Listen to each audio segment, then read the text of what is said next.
Kurt Cobain, nama yang sudah tidak asing lagi di telinga banyak orang, bahkan untuk yang bukan pecinta musik sekalipun.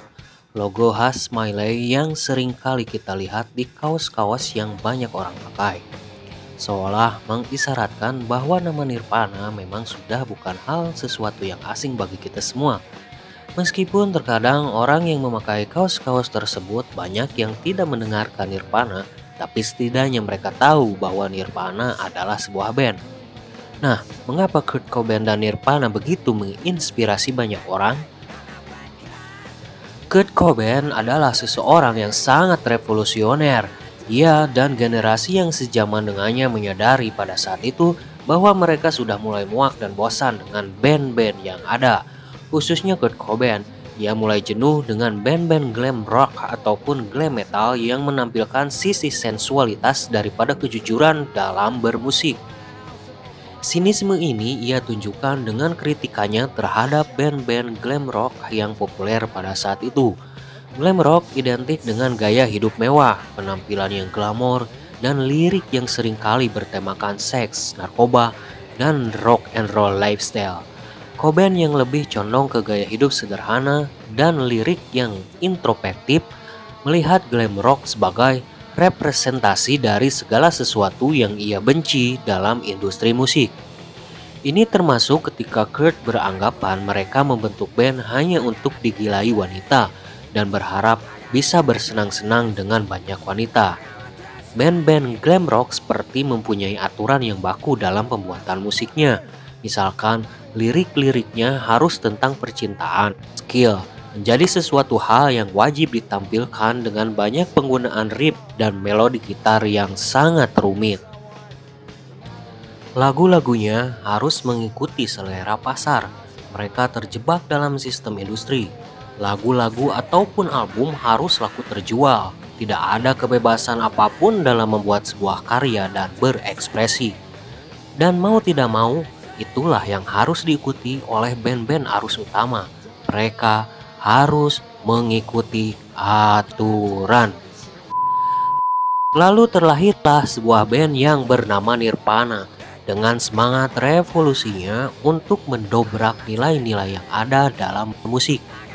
Gerakan ini dinamakan grunge. Grunge yang menolak keras estetika dan nilai-nilai yang diusung oleh musik glam rock.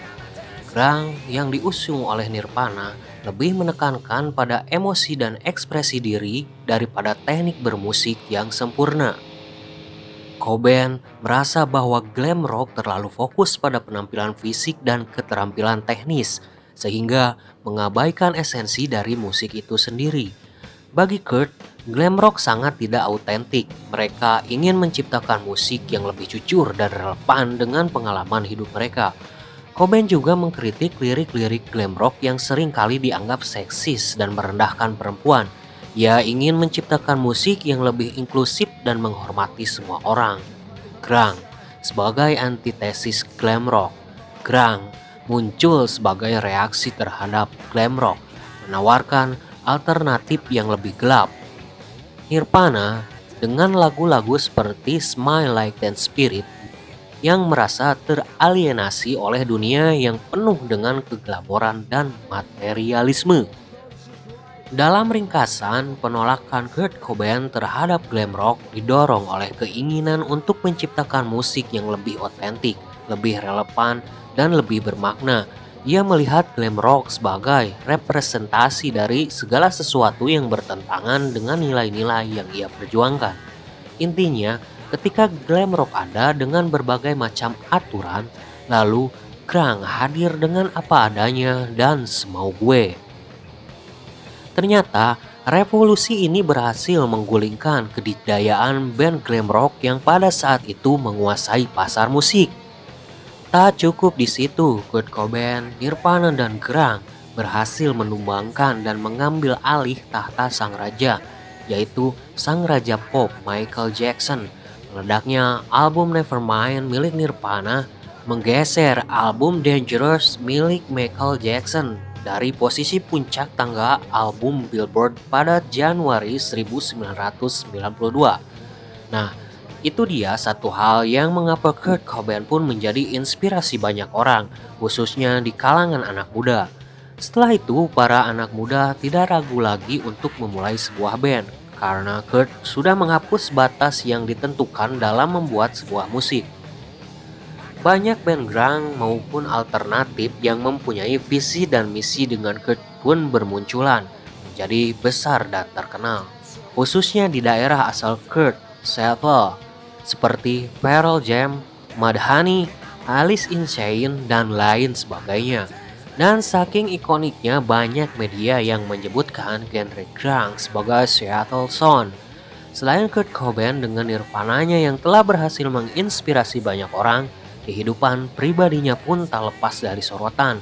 Meskipun sebenarnya Kurt sangat tidak menyukai ketika media menyoroti itu, apalagi ketika berbicara miring terhadap istrinya Courtney Love dan sang anak Frances Bean Cobain.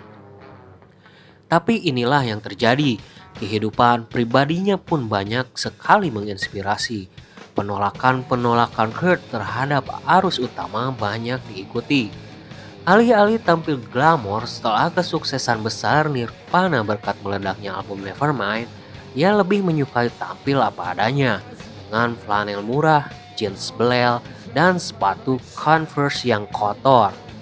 Padahal, jika ia mau, ia bisa membeli brand bermerek tanpa harus merogoh koceknya dalam-dalam.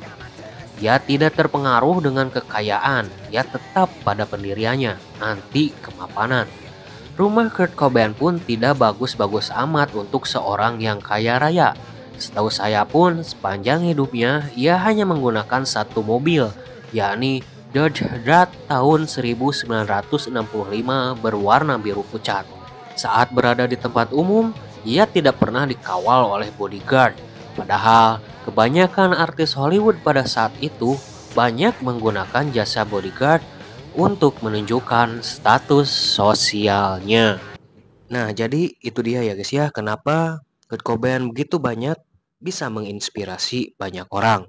Jadi kita sampai kepada tahap inti dari pembahasan video ini. Jadi kesimpulannya, jika Kurt Cobain terlahir di Indonesia dan beragama Islam, pasti ia sering mengutip kata-kata ini.